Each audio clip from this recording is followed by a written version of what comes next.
to return the Ukrainian armed forces to their permanent stationing areas.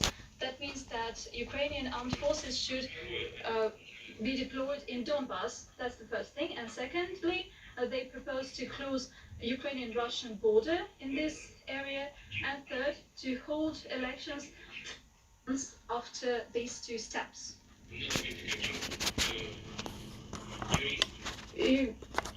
One doesn't need to be a lawyer, and one doesn't need to have a special experience to understand that it has nothing to do with the Minsk agreements. It contradicts fully to the Minsk agreements. So what kind of additional obligations should Russia take here? But the answer is pretty understandable. As for the exercises, we're holding these exercises in our territory, just like the United States does with regard to many drills. But we do not hold our exercises by deploying the military equipment close to the US border. Unfortunately, that's what the American partners are doing with regard to our border. So we need to have these concerns, not them. But this is the subject of discussion and of clarifying positions. With regard to our non-systemic opposition, and a citizen that you have mentioned, first, this person knew full well that he violates the law that exists in Russia, and he had to understand that he is a person that is a repeated offender. He deliberately violated this law.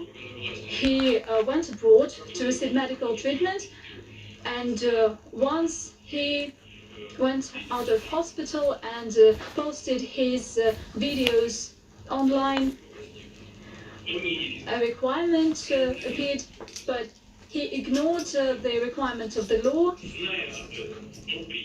and he knew full well that he is wanted. Nevertheless, he came back to Russia and he deliberately wanted to be arrested. So he did what he wanted to do. What can we say here? With regard to persons like himself and the systemic opposition at large, unfortunately, the format of the press conference does not allow us to have a detailed conversation on that. But let me say the following. I believe that it's pretty simple and it would be clear to everyone. And if you could just have an unbiased coverage of this, I would appreciate it. So the United States declared Russia as its enemy and adversary, and the Congress made it back in 2017. The US legislation have provisions that the United States should support the order and rule of democratic order in our country and support democratic organizations. And it is all contained in your legislation. So let us ask a question. If Russia is an enemy, then what kind of organizations would be supported by the United States and Russia? I believe these are not organizations that make Russia stronger, but those who deter Russia. And that is the goal of the United States that they made public. So these are organizations and people that help implement the US policy on the Russian track. So what should be our take on this? I believe that clearly we should be cautious about it, but we would be guided and we would react within the Russian law. Okay, please give Pavel Zarubin the mic, and then we go back to RT. Pavel Zarubin, I wanted to follow up on the subject. Americans are continuously keeping up with this rhetoric of political prisoners in Russia. They peddle this theme. Have you even brought up the Navalny topic during the talks? And if you did, in what tonality? And the second question. We are seeing a new stage of Russia-American relations. It started with a rather harsh statement of his in your his description of you. President Biden has indeed touched on the subject of human rights and the subject of people who think they are fully in tune with the subjects, with this topic in Russia. We've discussed this. We've discussed harsh statements as well. We've heard them. He told me right afterwards. He explained himself, and I was fully all right with what he said. He offered to meet. I mean, this was his initiative. We've met, and once again, the conversation was quite constructive, and I once again understood that President Biden is an experienced statesman. Our one-on-one conversation took almost 2 hours. It's not every world leader that gets this amount of attention.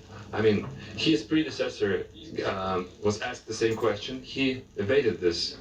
This president decided to respond to the question directly. And in this, he is very different from President Trump. But look at it this way. Anything that happens in our countries is something that political leadership is responsible for, and the presidents included. Who stands accused of what? Who's the killer? But look at it this way. Look at the American streets. People are getting killed there, including those who are leading the various political organizations. You can get a bullet in the back of your neck. A woman just ran away from the police and they shot her in the back.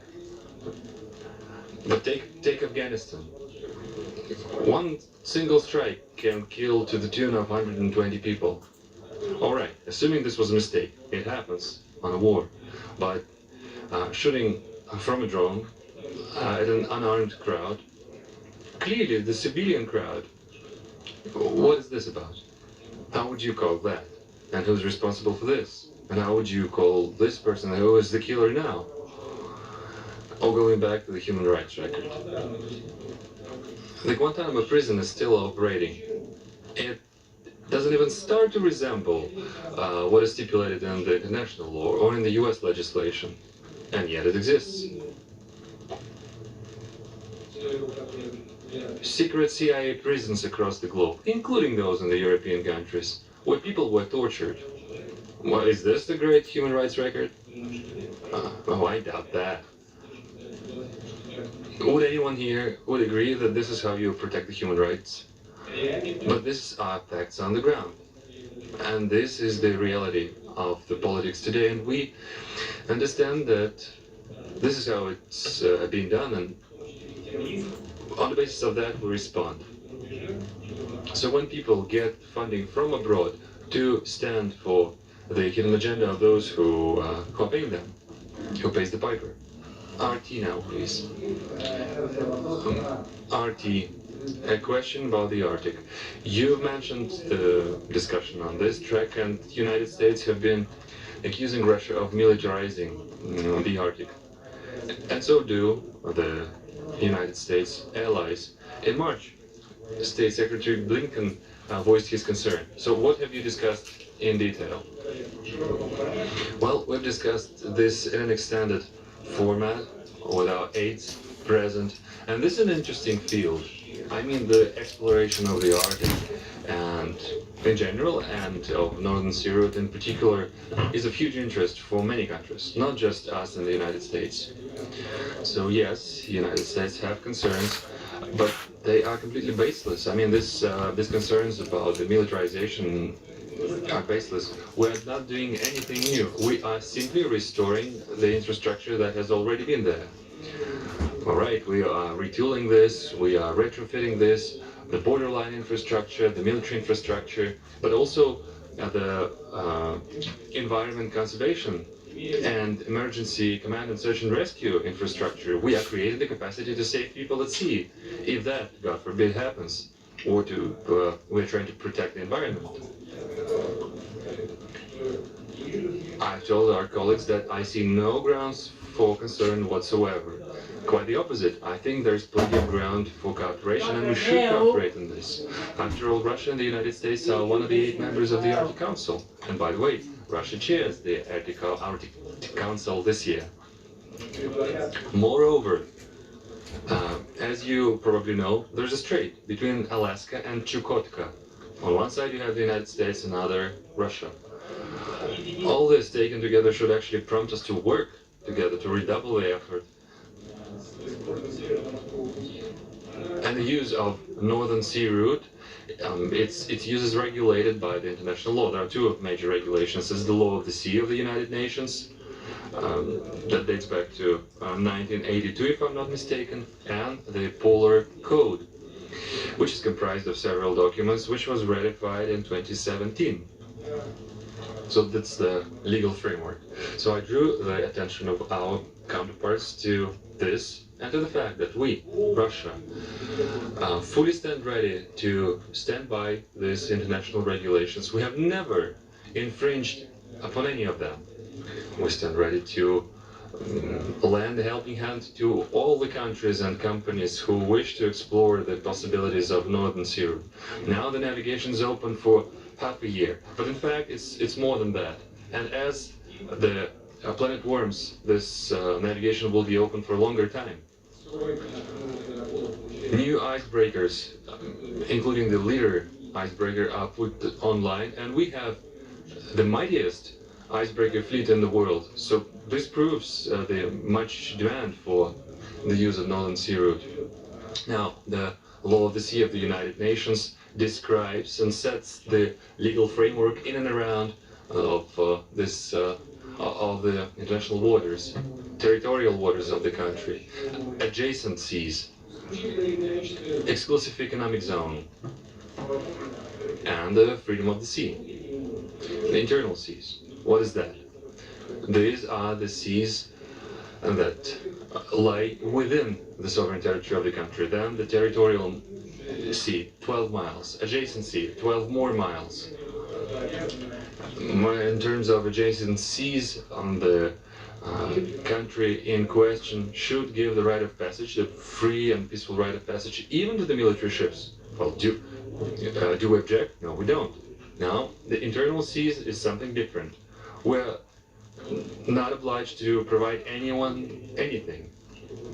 But bear in mind this. The territory of the internal seas, I think it's, well, 5 of them. The Obsk territory, Pskov, the Bay, and some others. The length of this is to the tune of 1,000 nautical miles. Well, this is a sovereign right that we enjoy, whether we want to give the right of passage. But we're not abusing this right. Last year alone we had 1,000 requests to cross them. And I think we've only rejected 10 requests. And the majority of them is the ships that fly the Russian flag. And the regulating agencies deem them unfit to comply with the Polar Code. And the Polar Code itself, Polar Code proper, defines and spells out the requirements for the ships that are crossing these seas. So take us all together, the stakeholder states, members of the Nordic Council. We can do much good together. There are plenty of things for concerns and for contradictions, but I think that there's no issue that cannot be solved if we engage in an earnest effort. NTV, Rada Zignalova, please. Good afternoon, Mr. President. Good, or at least not bad, relations between Russia and the United States have always been the guarantor, the guarantee of the stability in the world. Well, you just said, Biden agreed with you. Now you are talking about the mutual respect and relative calm and warmth was something that can characterize this this meeting. You've probably talked about red lines, but Americans have red lines as well. Did you manage at this meeting to agree on how not to cross the red lines, and by doing so to improve or at least not deteriorate the relations? Let me put it this way. We understand what our American partners are talking about, and they understand what we are talking about when we say this is a red line. But I'll give it to you point blank. We haven't went so far as to define the specifics. But we have agreed to work together to continue and follow through on cybersecurity, on strategic stability, and I think that it is during these consultations and in our common effort in the Arctic, we'll be able to spell out the specific details. ABC News, please. Our American partners. Mr. President, thank you so much for taking my question. President Biden has said that he would respond if cyber attacks from Russia do not stop. I'm curious, what did he tell you? Did he make any threats? And a quick follow-up, if I may, sir. The list of your political opponents who are dead, prisoned, or jailed is long. Alexei Navalny's organization calls for free and fair elections, an end to corruption. But Russia has outlawed that organization, calling it extremist. And you have now prevented anyone who supports him to run for office. So my question is, Mr. President, what are you so afraid of?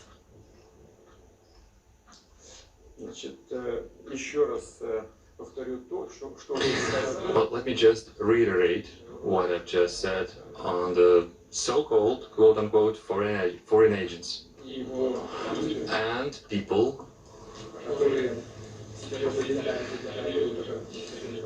who portray themselves as the non-systemic opposition.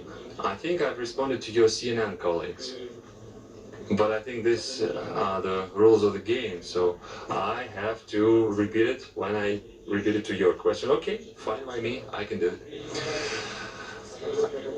The United States has a law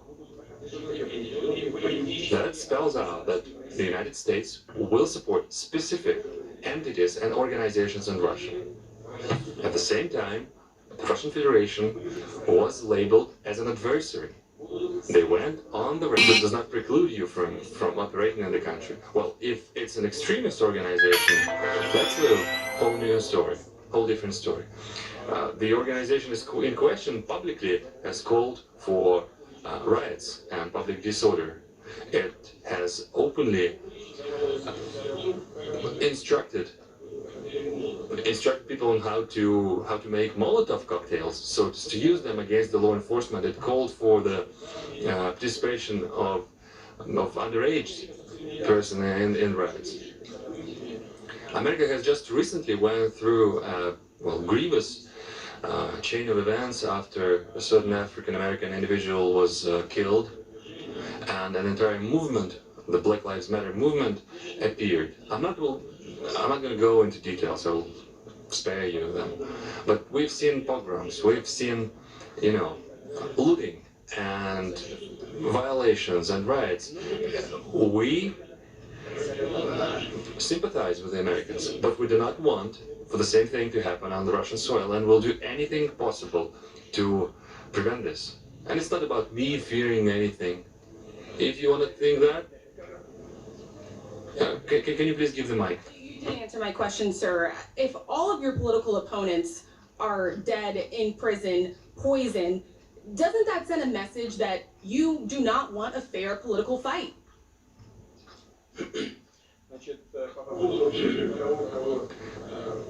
All right, about my opponents being jailed or imprisoned. People went into US Congress with political demands. 400 people are now facing criminal charges. They are facing prison terms of up to 20, maybe 25 years. They are called homegrown terrorists. They are being accused of many other things. 70 people were arrested right there on the spot. 30 of them are still arrested. On what grounds? Not quite clear. I mean, none of the official authorities from the states are informing us about it, so we don't know that. One of the participants, a woman, was shot dead on the spot. She was not threatening with, with arms or anything. Why am I bringing this up? Many people are facing the same things as we do, and I'm stressing this. We are sympathizing with the United States, but we do not want the same thing repeating here. A couple more questions, please.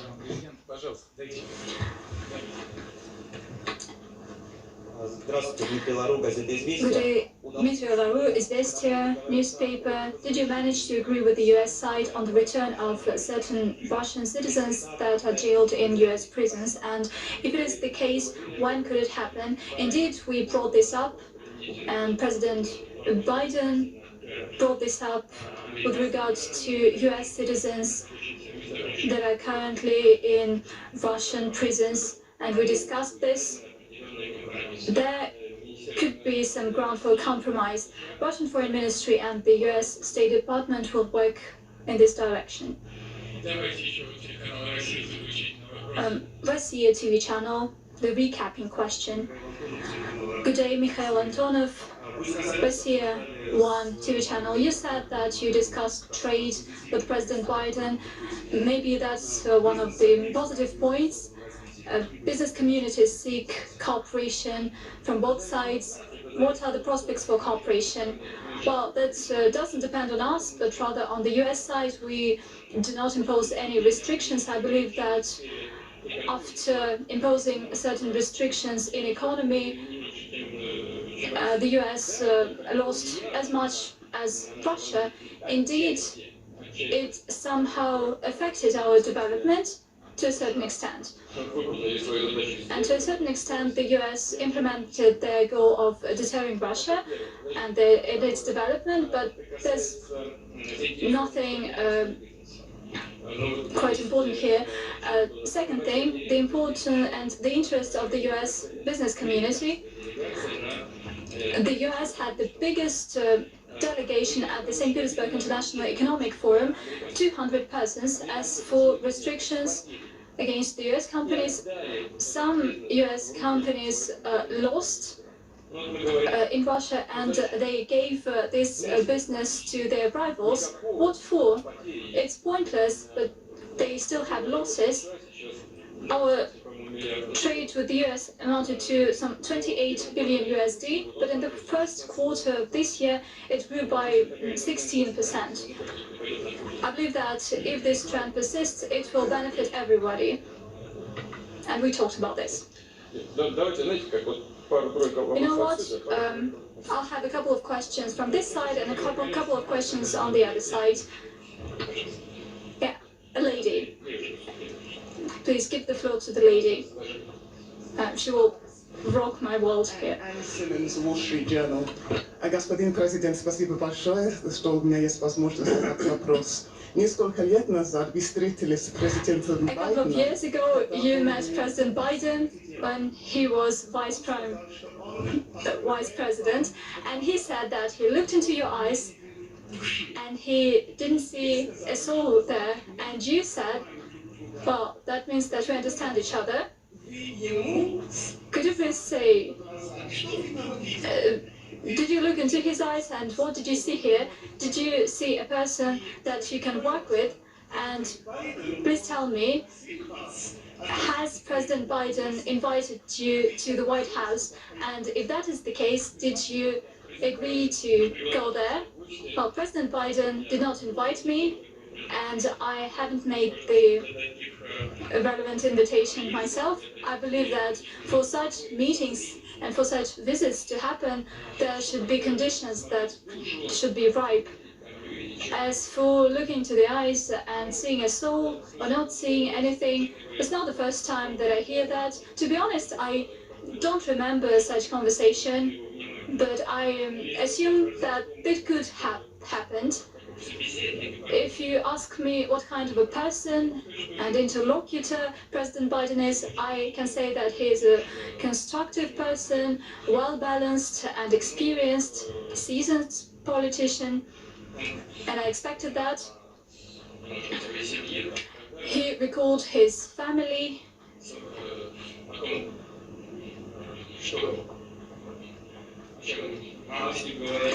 And conversations he had with his mother. Well, these things don't have directly something to do with our business, but nevertheless, it shows his qualities and his moral values. It is all appealing, and I believe that we spoke the same language. It doesn't necessarily mean that we need to look into the eyes and see the soul and to pledge eternal love. We defend the national interests of our countries, and this relationship are always based on pragmatism. Andrei, please, you have the floor. Andrei Kolesnikov, Kommersant newspaper. Mr. President, following this meeting, did you have any illusions, any new illusions? Well, I didn't have any old illusions, let alone new ones. There have been no illusions whatsoever. Let's move to this side. At the back of the hall, please give the mic, and the lady will decide for herself. Good day, Pavel Rybnyov, Sister TV channel. Mr. President, I have two questions, if I may, regarding global climate change. Have you discussed this with President Biden? And the second question regarding American media outlets. Recently, you gave a big interview to the NBC channel. Is it fair that you give an interview to American media outlets, whereas American presidents do not give any interviews to our media outlets? And do you see a positive impact of this interview if your words are always distorted and if you are treated not in a very respectable way? Well, with regard to distortions and some misinterpretations, well, that is the practice of international relations here, and there is nothing to do about it here.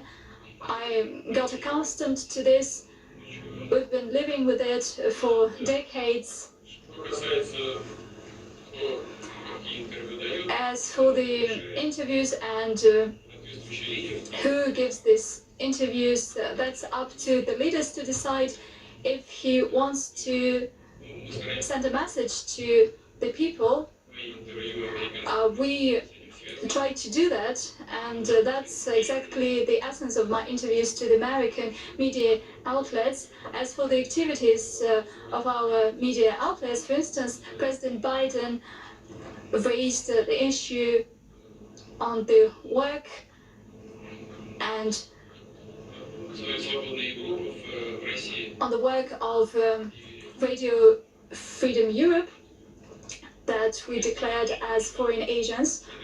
Well, I got an impression that members of the US delegation were not aware that before that, well, we actually have two media outlets that are broadcasting for foreign audience, that's RT and Sputnik. And before that, the US declared them as foreign agents and they deprived them of their accreditation. So what we did was retaliation, and at the same time Russia today abides by all requirements of the US regulator. It is registered in this way, although they face some problems with regards to hiring of personnel and financial transactions, but they don't have such problems. But the US media outlets do not abide by the Russian law.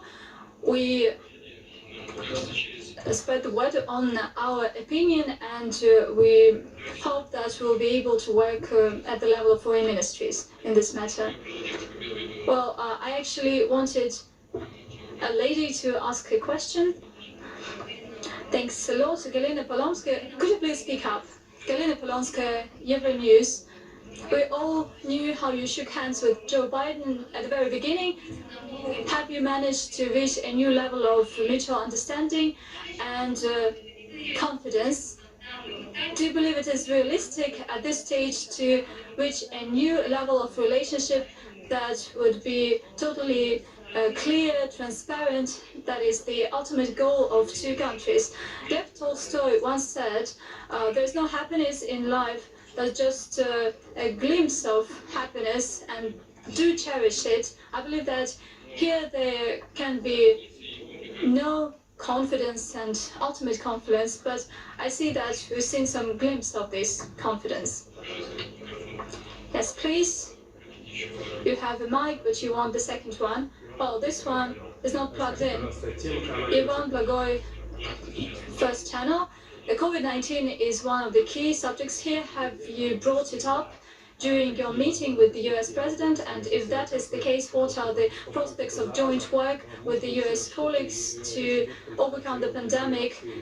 Maybe we could talk about mutual recognition of vaccines. Well, we brought this up, but just briefly, in passing. You know that in the times of the previous US administration, we accommodated the US request and we sent our equipment as part of humanitarian assistance. Well, it's not that they run out of money, it's just that at that point in time they were in dire need of ventilators. We have done it selflessly and we're ready to such kind of cooperation, but we haven't discussed this in detail. After the meeting with President Trump, relationship has deteriorated between our two countries. Are there any factors that would tell that this will not be the case today? Have a relationship reached rock bottom? Well, I can say all the actions related to the deterioration of Russia-US relations were initiated by the US, not Russia.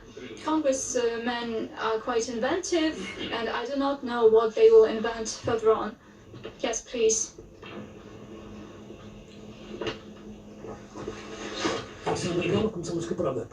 Alexander Gamov, Komsomolskaya Pravda. Do you know that our team has won the Finnish team 1-0? Congratulations. If we take the same assessment, same scale to the Putin-Biden meeting, what's the score? Who won? Okay, and the second part of the question. Before coming to Geneva, Americans were saying we're gonna exert pressure on Putin. Have you felt this pressure, and how have you stood up to it? I think the entire Russia is now thinking how our president is doing up there. I think it's plenty. Yeah, I think so too, more than enough. No pressure at all. It was a frank and candid conversation without, without going on a tangent from the set agenda. Like I said, neither us nor the United States have tried to exert any pressure. But this was not the point of the meeting. And the score? Okay, the score. Well, I think before we met President Biden that this is not a competition event, and I fully dovetail with him. Are we going to really set the score? This was a productive meeting. It was fruitful, it was to the point, and it took place in an atmosphere that was actually enabling to create, to accomplish something. And the most important thing is the glimpses of confidence and hope that we had. BBC News, please. Stephen Rosenberg, BBC News. Vladimir Vladimirovич, Mr. President, Biden призывает за стабильный, предсказуемый. Joe Biden calls for stable and predictable relationship with Russia. However, the West believes that unpredictability is an inherent trait of the Russian policy. Are you ready to forego instability in order to improve the relationship with the West? Well, quite a compilator. It was difficult to follow the logic. I'm really envious. I mean, it's like a contradiction of terms. You said the West believes, and then the second part. Are you ready to forego this? Well, if the West believes this, that doesn't mean that this is the objective truth. So let me address your question in parts to dissect it. You said that the West believes that Russian policy is unpredictable. Well, let me reciprocate. The US withdrawal from the ABM treaty in 2002 was unpredictable. Why would they do that and disrupt and undermine the basis of the strategic stability? Then the 9 treaty withdrawal in 2019. Is that what you call stability? The Open Skies agreement withdrawal. Is that what you call stability? There's almost no legs to stand upon. Well, thankfully the START treaty was saved, and I'm grateful that President Biden has made a wise decision to extend the New START treaty for 5 years. Now, take the situation in and around Ukraine, the Crimea. This was where it all started, right? Okay, let me plant the question. What was stable about supporting a coup d'etat, an uprising in Ukraine? I mean, the President Yanukovych was ready to announce new elections. He agreed with all the demands. No, it wouldn't work. You'd have to go with the coup, you know, the ramifications that followed, the Crimea, the east of Ukraine. And you're saying that we are seeking the instability? Well, I don't think so. In my mind, we see differently. We don't think in these terms. We think that we are trying to create stability, but for the situation to be stable, we need an agreed set rules of conduct across all areas: the strategic stability, the cybersecurity, the regional conflicts. I think that we can agree on these things, and I have an impression that we can agree. Let us draw this to wrap it up. I'm sorry, can't hear. Speak to the mic, please. To the mic, please. What? Blue fog, the popular tunes? Let's do something, you know, speak something intelligible and reasonable. Bloomberg, please. And we'll wrap it up there. Final question to the lady. Bloomberg News, Ilya Arkhivov. In 2016, after you met Trump, a new set of American sanctions was quickly imposed. What about this round of negotiations? Have you got any assurances that there will be no new sanctions in the near term coming from the United States? And then you said about the glimpses of hope. Do you have any ideas on how feasible it is to expect that President Biden would be able to deliver, to follow through on the promises? I mean, it's believed that the American political apparatus is actually showing more solidarity with President Biden than it showed during President Trump's presidency. So, all right, you've agreed on consultations on cybersecurity, on Ukraine. Do you think there will be any working groups established? Do you think any red lines will be respected? Can you describe something? I think I've spoke about the red lines at length. You see, the understanding and confidence in this is created, it stems from negotiations. There's no reason to meet each other and threaten and to exchange, you know, trade, verbal attacks. That's not the point. The restrictions, the sanctions, is something I've brought up already. We don't know what's brewing in the American political apparatus. I mean, we know the broad strokes, the currents, but we don't know the details. There are probably opponents and proponents of developing better relations with Russia. Who will prevail? It's difficult to say. Hopefully, steps will be taken after this summit. Well, hopefully one might think so, but it would only mean a missed opportunity if it happens. And the final question to a journalist from Canada. Mr. President, thank you for the opportunity. I'm Tamara Teresco from Radio Canada. You said to a couple of my colleagues you wanted unbiased. Can you give a translation? No. Do you hear me now? No. По-русски? Не хотят Канаду Раз, включить. два, три, четыре. Есть перевод русский? Хорошо. На русский. Нет перевода. I will try and repeat. Сейчас, может, на другой канал перейдут. Попробуйте. Да? Раз, два, три, четыре. Нет, я не слышу ничего. Вообще ничего нет.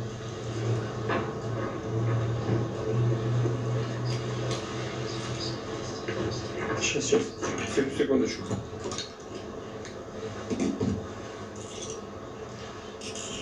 Извините, пожалуйста. Хорошо? Есть звук. Повторите, пожалуйста, сначала. Thank you. I'm Tamara Alteresco from Radio Canada in Moscow.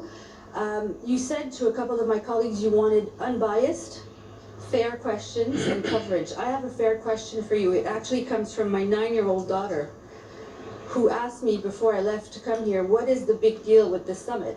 And it's quite a complicated answer for a 9-year-old. So I'd like you to explain to us, in your own words, Mr. President, why is this relationship so complicated? And also, she'd like to know, and I'd like to know, why are young people not allowed to protest in Russia? Да, это здорово, что ваша Well, it's a great thing that your 9-year-old is actually interested in these things. And the answer is pretty simple. вокруг себя и сказать, видишь, как? You've got to look around and just see, think to yourself, it's a wonderful world. I mean, the grown-ups, these adults, leaders of two major countries, two major nuclear countries, are meeting to try to make this world a safer place, a secure place, a prospering place to live for many people from across the globe. They will discuss the stuff about the horrible weapons that can kill us all, that has to be somehow prevented from. They will discuss nature, how to make rivers clean, how to make seas clean, how to stop floods and droughts, how to make sure everybody has plenty of food to eat for anyone in the globe. What else will they discuss? They will discuss health and medicine so that when kids grow up, they will be healthy. They can study and have a bright future, and I wish very much. So this meeting will be covered with these ideas in mind. Thank you.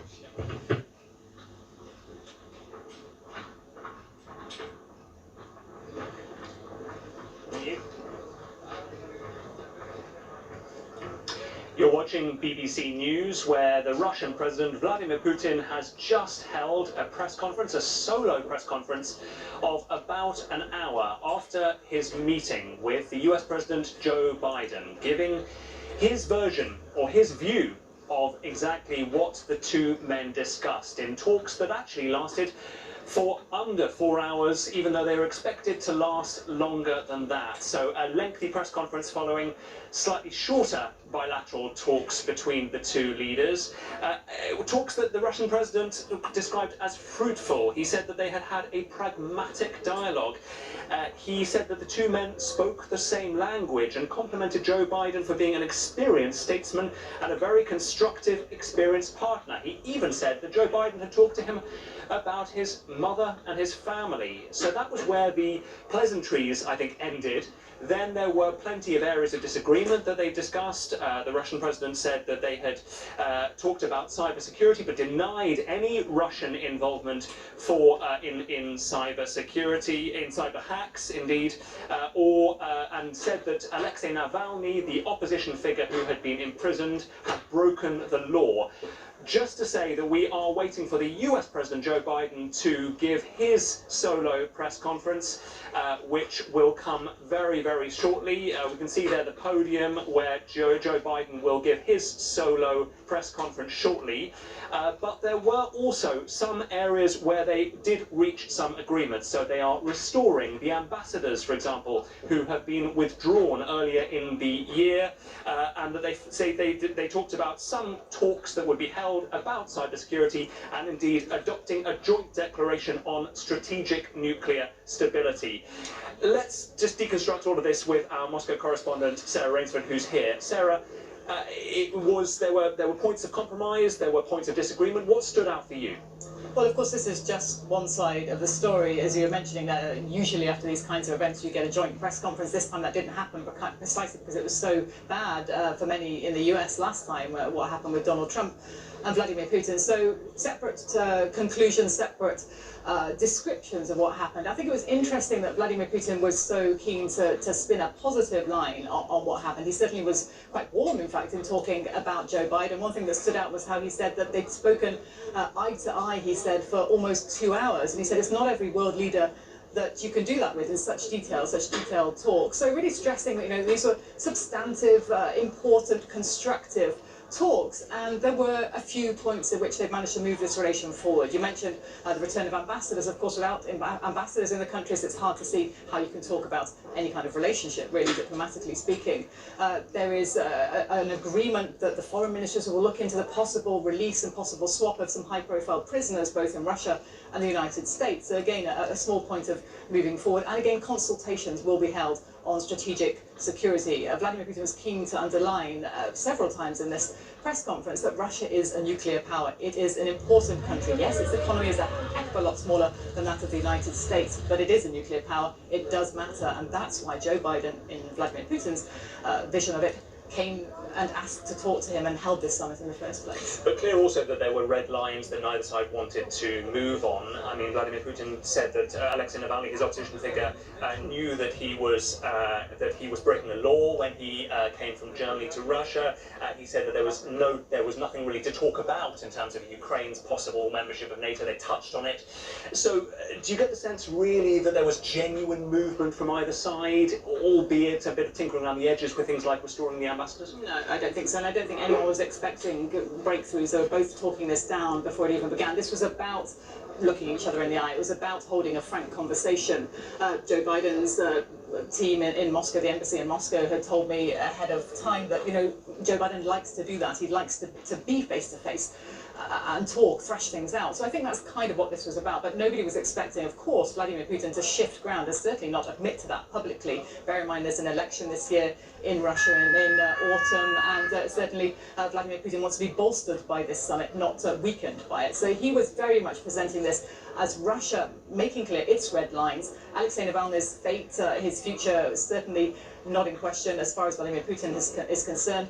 Alexei Navalny and other opposition figures in Russia, he said, are funded by the United States to weaken and to constrain Russia. So there is no way that, in his sort of portrayal of this situation, he's going to change the crackdown against them. And quite bullish language also on the issue of ransomware attacks and cybersecurity.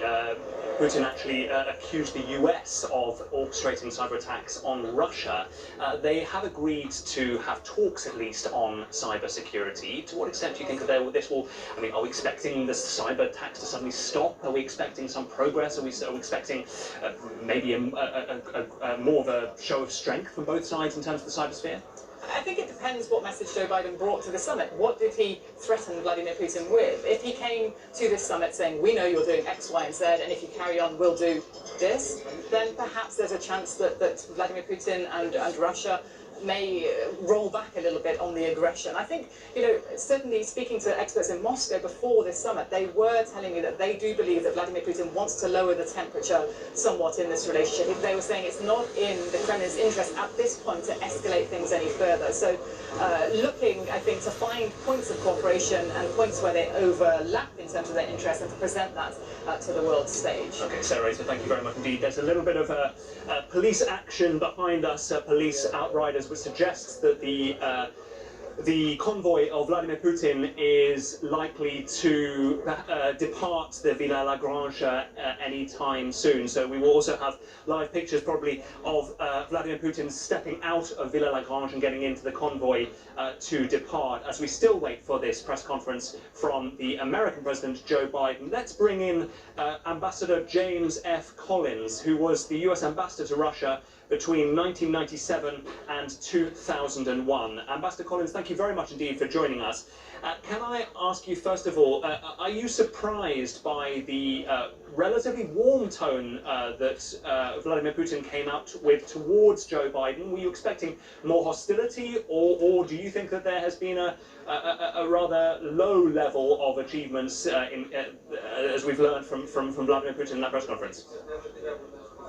Well, frankly, my expectations from this meeting were not great. I think they were very limited. And I think it came out that way from what I can gather from President Putin's remarks. Now, obviously, I haven't heard what President Biden has to say. But I took away three things from it. First of all, that they seem to have agreed, and I listed any number of places in which they said there will be consultations.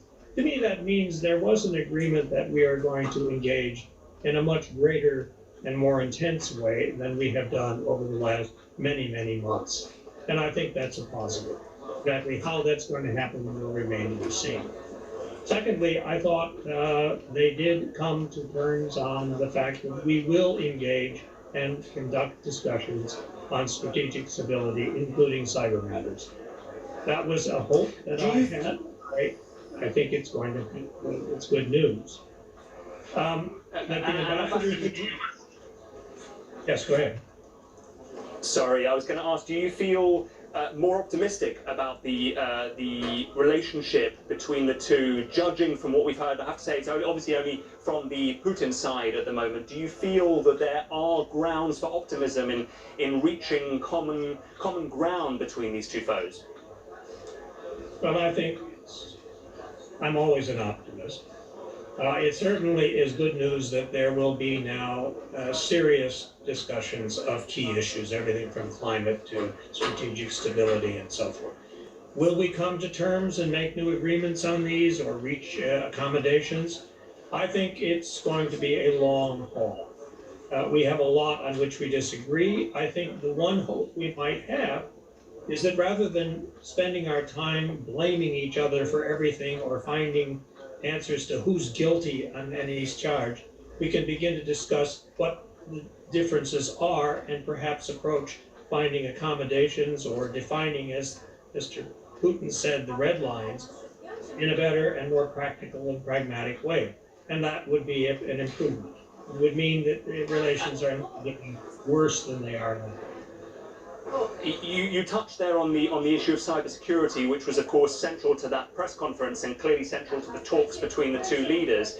And yet, Vladimir Putin was very bullish. He denied any responsibility, for example, by Russia in the SolarWinds attack last year, or indeed in the attack on the Colonial Oil Pipeline, I should say, from a few weeks ago, that disrupted that major oil pipeline, and the Americans feel bear the hallmarks of the Russians, and then went so far as to accuse America of orchestrating cyber attacks on Russia. Is this a flexing of muscles? Do you feel that these cyber talks could go anywhere? And from your time as ambassador, how much of an issue is that? Well, the cyber field is an extremely complex and extremely difficult issue. We haven't ever really had serious talks about it. Whether that will have a positive outcome, I think, is going to remain very much a matter of how the negotiations take place and what we're willing to talk about. And Ambassador, when you were in post, for some of the time at least, Vladimir Putin was already in office. Judging from this press conference today, is this vintage Putin from what you saw? Or were there some things that surprised you about it? No, I don't think I was surprised really at all. I will also say that Mr. Putin was exactly the same in 2001 as he is today in terms of his positions and his policies. But no, I wasn't surprised. I did not expect Mr. Putin to admit to all of the things that we say Russia has done wrong. And I expected him to come back and say, well, you too. You know, you're guilty of the same kinds of charges that you're trying to levy against me. But, I mean, that doesn't get us anywhere. What was constructive was the fact that the engagement is restarted, it seems to me. And they've agreed to talk at least about a broad area of improving the relations on strategic stability. And I gather they've discussed also that there will now be discussions of things like climate change, Arctic policy, and so forth, all issues in which there should be plenty of area in which we could come to terms in easing competition.